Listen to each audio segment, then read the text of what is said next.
هاي يا جماعة، بيبتدي ملخص النهاردة مع بطلتنا صوفيا اللي بتكون لابسة فستان الفرح. هو بتجري في الغابة وفي ناس بتجري وراها. هو بتقف صوفيا تريح شوية جنب الشجر. هو بتتصل على صاحبها والتر عشان يروح يطمن على جدتها في المستشفى ويعرف الدكاترة إنها هتجيب لهم الفلوس قريب. لكن الحرس بيسمعوها في الوقت ده وعلى طول بيمسكوها وبياخدوها عند مرات أبوها اللي بيكون اسمها جينا. هو بتكون مع بنتها سيرنا في المستشفى عند الجد.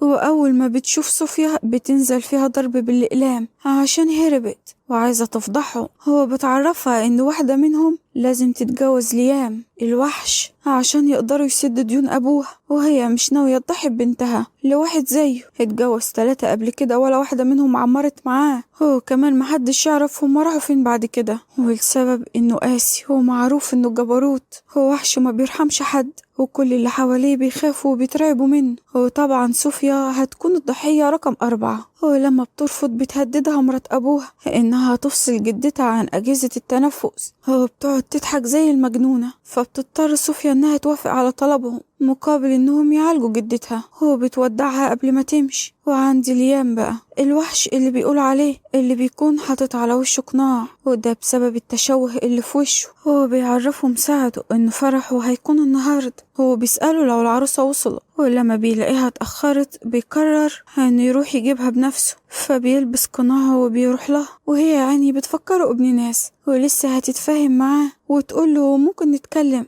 بس بيقولها لأ الصراحة مفيش وقت، أنا دافع تمنك لأهلك وانت شكلك كده بتاع مصالح زيهم، يبقى زيك زي الكرسي اللي جنبك. وهي عيني بتكون خايفة منه. أرجوك اسمعني، أنا مش عارفة انت بتتكلم عن ايه. لكنه بيكون مصر وبيقولها أبدا. هو بيمسكها من رقبتها يخنقها. هو بيقولها إنه عارف النوع اللي زيها كويس. هو بيهجم عليها في السرير. ولكن الظاهر كده إنها كانت واخدة احتياطها. هو بيكون معاها إبرة تخدير بتاخدها من حزام الفستان. هو بتطعنه في رقبته فبيغمى عليه. هو بتكون مترددة تحوش القناع وتشوف وشه ولا تمشي، وفي الآخر بتقرر إنها تهرب، بس بتقرر إنها تغير هدومها الأول عشان تعرف تعدي من الحرس اللي بره. ولكن ليام بيفوق في الوقت ده. هو بيضربها. هو بينادي للحرس ياخدوها على الغابة يخلصوا عليها لأنها حاولت تقتله. هو بتحاول تقنعه ان ده ما كانش سم، ده كان مجرد مخدر. هو بيقولها لا ابدا، انت كنتي هتموتيني يعني هتموتيني. هو بياخدوها الحرس للغابة عشان يخلصوا عليها. هو في الوقت ده كان الطبيب فحصه وعرف ان الابرة اللي طعنته بيها مش مسمومة ولا حاجة، دي كانت مجرد تخدير. هو بيعرف ان الست كانت عايزة تهرب وخلاص وما كانش هدفها تأذيه، فبيقرر يرجع في قراره تاني ويرجعها البيت. هو يعرف وراها ايه وعايزة تهرب ليه، وهي متفقة مع عيلته أصلا. هو بيتصل على الحراس عشان يرجعوها، بس صوفيا بتكون في الوقت ده قدرت تفك نفسها وقدرت تطعن واحد منهم بالإبر المخدرة بتاعتها. هو بنعرف هنا إنها بتعرف تعالج بالإبر الصينية، والمعلومة دي هنحتاجها بعدين. المهم إن صوفيا بترجع لبيتها وبتلاقي أختها اللي مش بتكون شقتها من أبوها بس مع خطيبها إيفن في السرير. وبنعرف إن كان عينها منه من زمان. هو بتتصدم بطلتنا. هو بتسمعهم اللي في النصيب. ولكن إيفن سيرنا كانت عرفته إن صوفيا سابته واتجوزت من ليام بمزاجها عشان الفلوس، وبنعرف إنه عمل كده عشان فكر إنها تخلت عنه. هو بتمشي بعدها صوفيا وهي محبطة من خيانته. هو بتكون عربية هتخبطها في الوقت ده. هو بتقع في الأرض. هو بتيجي عربية تانية. هو بينزل منها شاب ما تعرفوش، هو اللي بيكون ليام من غير القناع، ولكنها مش بتقدر تتعرف عليه. المهم إنه بيشيلها على عربيته. في وسط استغرابها هو بتسأله انت مين، وهو بيستغرب انها مش عارفاه بجد لانه بيكون فاكرها قلعته القناع وهو مغمى عليه. هو شافت وشه. المهم ان سيرنا وايفن بيصوروها عشان يبعتوا الصور لليام. هو بيكونوا مش عارفين ان هو ده اصلا. هو بيكونوا ناويين يبعتها له على اساس انها بتخون. هو بنرجع لصوفيا تاني اللي بيوصلها ليام لبيته، وهي بتديله فلوس على اساس انه سواق. هو بيستغرب اكتر. هو بيتأكد انها ما شافتش وشه لسه. هو في البيت بقى بنشوف جورجين مرات ابو ليام اللي بيوصلها الصور من ليلى الخادمة اللي بتكون دراعها اليمين والعصفورة بتاعتها في البيت. هو بتفكر ان صوفيا بتخون ليام هو أول ما بيوصل ليام بالقناع بتاعه بتوريه الصور، هو بتعرفه إن صوفيا بتخونه، وهو طبعا بيكون عارف إن هو اللي في الصورة بس بيسكت. هو بيقول لها تعمل معاه اللي هي عايزاه، لأنه بيكون فاكر إن صوفيا اتجوزته أصلا بالاتفاق مع جورجين. بس لما بتوصل صوفيا بتمسكها جورجينا وبتضربها قدام ليام اللي مش بيدي أي رد فعل. صوفيا بتقول لليام إن ده مجرد سواق وصلها وهي أصلا ما تعرفوش، وهو بيستغرب إنها مش بتكذب. بعدها ما بتسكتش للي اسمها جورجينا دي، بتمسكها تديها علقة محترمة. بتطلع عكس ما احنا متوقعينها، جناحها مش مكسور زي باقي البطلات، وليام بيكون مبسوط بالعرض الجميل ده. هو بيقول لهم يبطلوا بقى. هو بيروح لصوفيا وبيعرفها إنه هيحاسبها بنفسه على الصور دي لأنها مراته. هو بيشيلها وبيروح بيها على الأوضة، وقبل ما يمشي بيعرف جورجينا إن ملهاش ضرب على مراته، والست أصلا هي اللي اتضربت. المهم إن ليام بياخد صوفيا على الأوضة وبيقول لها تحترف لو دي تمثيلية بينها وبين جورجين، فبتقوله ما حصلش وإنها ما تعرفش مرات أبوه قبل كده أصلا. هو بيحذرها ليام من الكذب لأن التلاتة اللي اتجوزهم قبلها ما كانتش نهايتهم حلو بسبب كذبهم عليه. بتخاف صوفيا منه بس بترجع تقول إنها ما عملتش حاجة غلط. بتعرفه إنها اتجوزته بسبب ضغط أهلها عليها وتهديدهم ليها بجدتها. بيقرب منها ليام في الوقت ده. بيقول لها إنه هيخليها مراته رسمي، لكنها بترفضه وبتسأله لو ناوي يجبرها على حاجة زي دي. فبيقول لها إنه مفيش إجبار بين الرجل ومراته، وهي بتقرر تجاريه عشان حياة جدتها. وبتطلع الإبرة مرة تانية ولكنه بيمسك إيدها وبيقول لها ما تلعبيش معايا نفس اللعبة مرتين. بيشيلها وبيقرب منها غصب عنها وهي بتترجاه ما يعملش كده. بتحس انه بيفقد السيطرة على نفسه لما بيشوف الدم. بيحب يشربه، فبتعرفه ان عنده سموم في جسمه وانها تقدر تعالجه، ولكنه بيتريق عليها لان الاطباء مش عارفين يعالجوه، هي اللي هتعرف. بس بتعرفه ان الحل في الوغز بالإبر، ولو سمح ليها تعالجه هيخفوا بسرعة، بس هي عندها شرط. بتروح غزاب أول إبرة في رقبته وبيغمى عليه، ولما بيفوق بيلاقيها نايمة جنبه، ما هربتش ولا حتى شالت القناع عن وشه. بتصحى وبتسأله لو بقى كويس، فبيقول لها أيوه. بتقوله خلاص يبقى نتفق، انت تنقذ جدتي وتعالجها وانا هعالجك. ولكنه بيحذرها لو حاولت تغدر بيه هيقتل جدتها فورا. فبتقوله ما تخافش. بنروح لليلى بقى اللي بتبلغ جورجين آخر الأخبار، وإن صوفيا دخلت أوضة ليام من امبارح ولسه لحد دلوقتي ما خرجتش، ولو حملت منه هتضيع الثروة اللي بتجمعها لابنها مارك. عشان كده بتعمل نفسها طيبة وبتعمل شوربة لصوفيا على أساس يعني احتضاره كده، ولكنها بتكون حاطة فيها منع حمل، وصوفيا بتعرفه من ريحته وبتقرر تشربه لأن كده كده ما حصلش حاجة بينهم أصلا ولا هيحصل. بس بتتأكد صوفيا هنا إن جورجينا دي مش ست سهلة وهتبقى خصم قوي. ولما ليام بيعرف باللي حصل من المساعد بتاعه بيستغرب ازاي تبقى صوفيا عارفة إن المشروب بيمنع الحمل وتشربه، وبيرجع يشك فيها تاني. بنروح لصوفيا بقى اللي بتكون قاعدة بتقرأ، بيتصل بها والتر صاحبها وبيعرفها إن جدتها مش في المستشفى وفي ناس جم وأخدوها، فبتقلق وبتروح تقابله.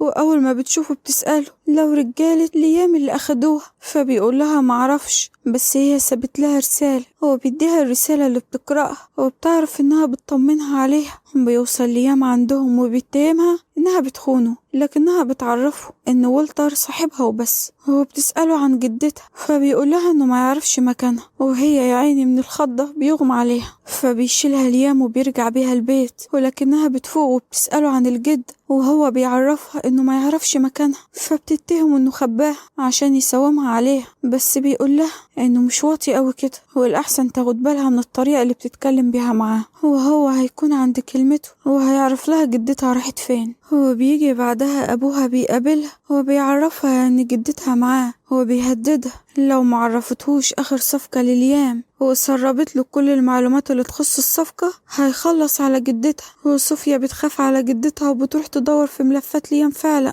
اللي بيمسكها متلبسة، وبيطلع بيها على المقابر من غير أي تفاهم، وهي بتفضل تتحايل عليه وتفهم إن أبوها خطف جدتها وبيساومها على الملفات، وهي كانت ناوية تغير فيها وما تدلوش المعلومات الحقيقية بس عشان تنقذ جدتها، لكنه مش بيصدقها. بيقول لها إن خطتها اتكشفت وإنه عرف بموضوع إنها مش عايزة تحمل منه، ولكنها بتشرح له اللي حصل وإنه جورجينا مش هتسيبها في حالها، فقررت تشرب المشروب لأنه في الآخر مش هيضرها. هو بتعرفه إن هي الوحيدة اللي تقدر تعالجه من السموم اللي جورجينا دخلتها في جسمه، بس لو يديها فرصة ويثق فيها. هو بيقع ليام فجأة مغمى عليه وهي بتطعنه بالإبرة. هو بعد شوية بيخف وبترجع تفهمه اللي حصل وبتتفق معاه إنها تعالجه مقابل إنه يجي معاها بورق الصفقة ويدي لأبوها. هو فعلا ليام بيوافق. هو بعد ما بيرجع البيت بيدور في الملفات.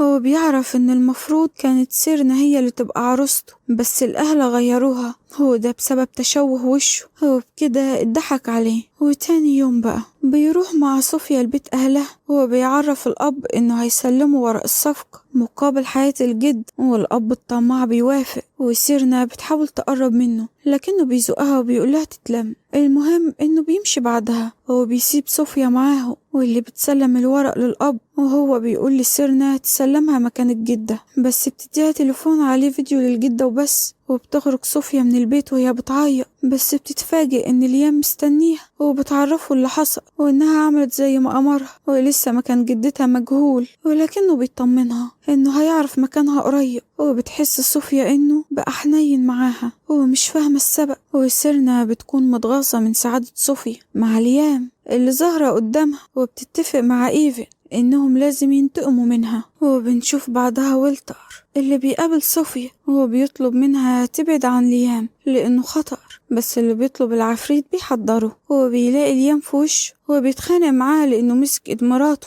هو صوفيا بتحاول تهدي ليام وبتقوله إن ولتر قلقان عليها بس، ولكنه بيقول لها ما تنساش مكانتها. هو تتكلم معاه عادي وما تنساش إنها شايلة اسمه. هو بعدها صوفيا بتمشي ولتر. هو بتقوله يهدي وإن ده مجرد اسم والاتنين بيلعبوا دور. هو لما يخلص كل واحد فيهم هيروح لحاله. أما صوفيا وهي خارجة بيثبتوها اتنين وبياخدوها لحتة مقطوعة، بس بيوصل ليام في الوقت المناسب. هو بيضربهم وواحد منهم بيوقع قناعه. وأخيرا صوفيا بتشوف وشه.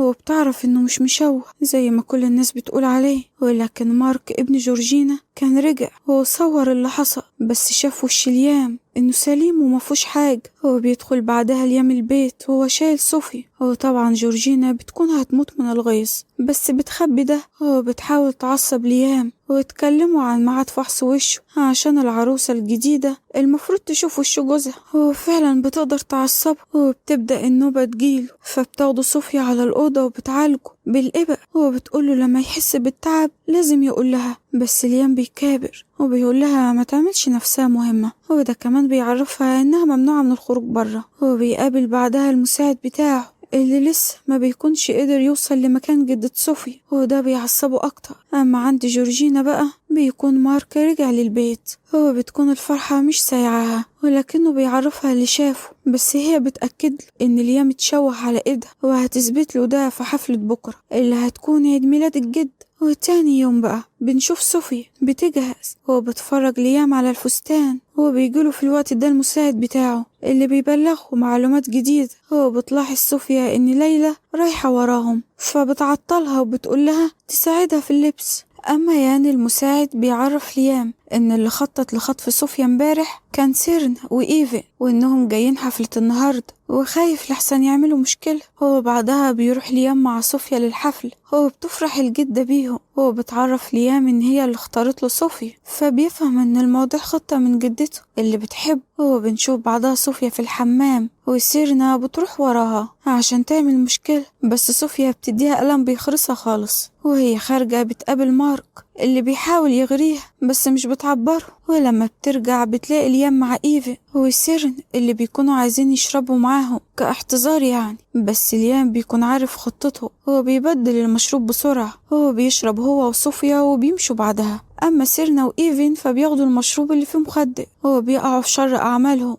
هو بتسأله صوفيا لو مصدق إيفن وسيرن، بس بيقولها لا طبعا وإنهم هيندموا على الألعاب اللي عايزين يعملوها دي. هو بتقابل بعدها صوفيا مارك وبيعرفوها عليه. وبتتضايق إنها تعيش مع واحد زيه في نفس البيت. ولما بتمشي جورجينا بتعمل مشكلة مع ليام عشان توقع قناعه وبتنجح. وبيتأكد مارك إن وش ليام لسه مشوه زي ما هو. وعند سيرنا وإيفن بقى المشروب اللي شربوه كان مشروب طاقة وبيقربوا من بعض، وده طبعا بيبقى في بيت ليام وكل حاجة بتكون متصورة. هو الظاهر كده هتبقى فضيحة بجلاجل. هو بنرجع تاني لليام اللي بيرجع البيت وبيحاول يتقرب من صوفيا. هو بيكون لطيف عن الأول، هو بيعرفها إنه هينتقم لها من سيرنا وإيفن بوكر، وهي بتكون مستغربة من طريقته اللي بقت بتحبها وبتهرب منه. أما هو فبيكون بدأ يحبها بعد ما عرف إنها مش متفقة مع جورجينا عليه. هو في بيت فيكتور بقى أبو صوفيا وسيرن اللي بيلطشها بالأقلام بسبب الفضيحة اللي حصلت، وهي بتتهم صوفيا إن هي اللي عملت كده فيها، لكن الأب بيقول لها إن بسبب اللي عملته ده سيرته بقت على كل لسان واتفضحوا في البلد.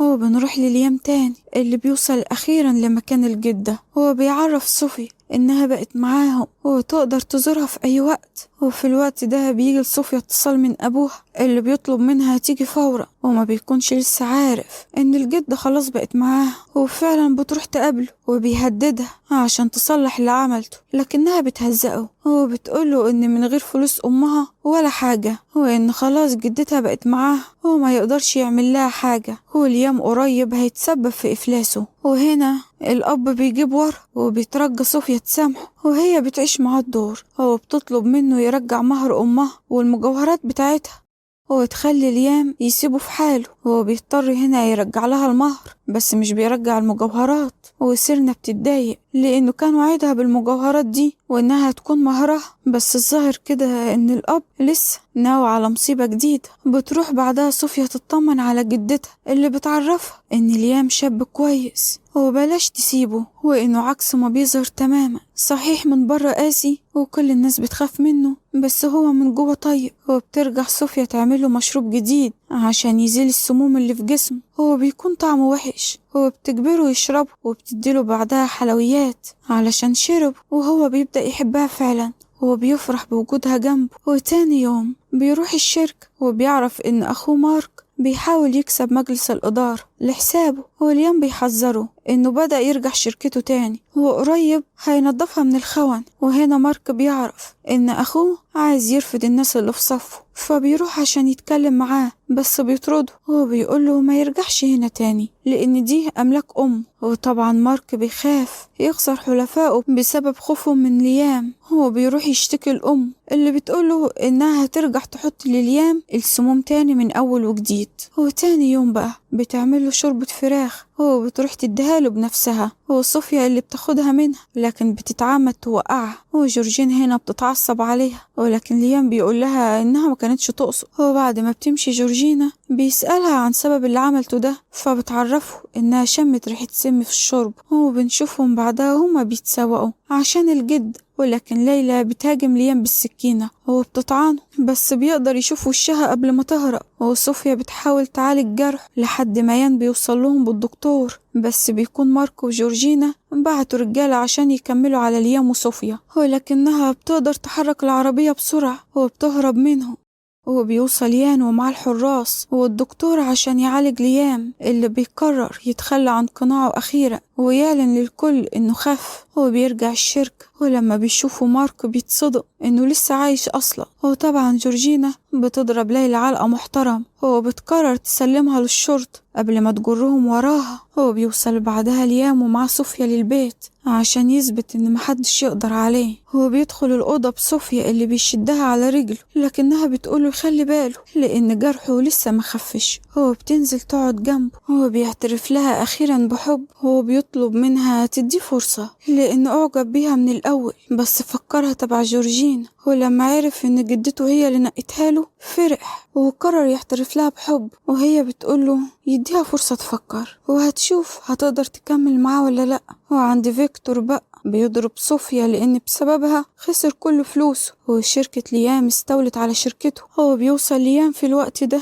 اللي بيدافع عن صوفيا اللي بتقول لأبوها إن كل اللي انت فيه ده أصلا بسبب أمي وشغلها، وإن انت لولاها كان زمانك دلوقتي ولا حاجة. ولكن هنا سيرنا بتتكلم وبتقول لها إن أمها خاينة أصلا وخلفتها من واحد غلطت معاه. وبتتصدم صوفيا من كلامها وبتطلب من ليام يعرف لها أصلها وأمها عملت إيه زمان. وبعد يومين بيقدر ليام إن يوصل لأبو صوفيا الحقيقي اللي بيطلع راجل غني وبيكون اسمه جو. هو بنعرف انه اتجوز امها بس خسر فلوسه. هو كان لازم يدور على شغل برا البلد وهي رفضت تسيب أهلها وتسافر معاه، فاضطر يسيبها ويسافر لوحده. ولما رجع لقاها اتجوزت هو معاها طفل، بس معرفش ساعتها انها بنته. وعدت السنين ومعرفش الا دلوقت، واخيرا اتلم شملها مع ابوها الحقيقي اللي بيقدر ينتقم ليها من فيكتور وعيلته على اللي عملوه فيها طول السنين دي. هو بيروح يزور الجدة وبيتأسف لها على اللي عمله. هو بتطلع ان هي امه اصلا. هو كملت حياتها مع ابو صوفيا ديكا عشان تقدر تساعدها وتربي بنتهم. هو بنشوف فيكتور وهو بيترجى صوفيا تسامحه وترجع له فلوسه، ولكنها بتشترط عليه يرجع كل مجوهرات أمها وفلوسها. هو فعلا بيرجع البيت يلم كل الفلوس اللي عنده. هو بيأمر سيرنا وأمها يجيبوا المجوهرات اللي سرقوها من خزنة لين أم صوفي. هو بيرجع فيكتور بالفلوس لصوفي. هو بيطلب منها توفي بوعدها، فبتقوله يجي معاها عشان ترجع له الفلوس، بس بتاخده هي وليام لقبر أمها عشان يطلب منها العفو. وبترفض ترجع له أي فلوس. هو بتسيبه مع الحراس يظبطوه. هو بترجع بعدها مع ليام، بس وهي في الطريق رجلها بتتلوي فبيشيلها وبيرجع بيها للبيت. هو بيقول لها إنها بقت أهم حاجة في حياته وناوي يوقعها في حب.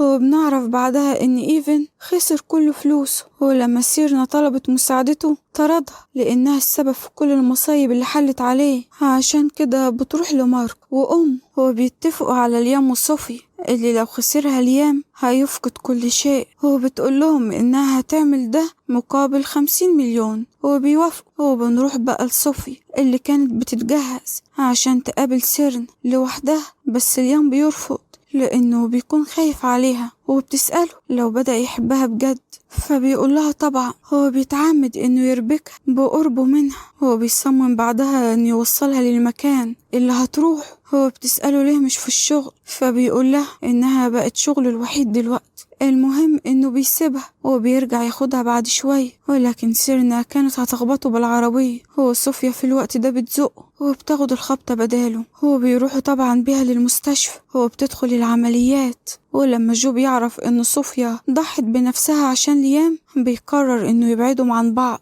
هو بيقدر بعدها ليام إن يوصل لسيرن. هو بيمسكها وبيحاسبها على اللي عملته، وبعدها بيسلمها للشرطة بعد ما احترفت على مارك وجورجين اللي بيكونوا فاكرين إن مفيش دليل عليهم. بس ليام قدر ياخد احتراف من ليلى عليهم. هو اتقبض عليهم كلهم وشرفوا في الحبس. هو بتروح جينا بعدها تزور بنتها اللي ترجتها تساعدها. ولما جينا طلبت مساعدة جوزها رفض لأنه فلس وبقى مدمن خمر، فبتخلص عليه. هو بتروح تطلب المساعدة من إيفن فبيرفض برضه، فبتخلص عليه هو كمان. هو بتشوف بعدها هتروح لمين تاني تخلص عليه، والدور بيكون على صوفي، فبتتنكر وبتعمل نفسها ممرضة. هو بتخلي أهلها معاها. هو بتهددهم بقتلها لو ما طلبوش من الشرطة تفرج عن سيرنا بنتها. ولكن صوفيا بتفوق وبتحطها في ايدها وبتقدر تحرر نفسها. هو بيتقبض عليها. وبعدها أبوها بيكلمها في موضوع إنها تتطلق من ليام لأنها مش بتحبه، إنما اتعلقت بيه عشان ساعدها، وهو محضر لها عريس كويس أول ما تخرج.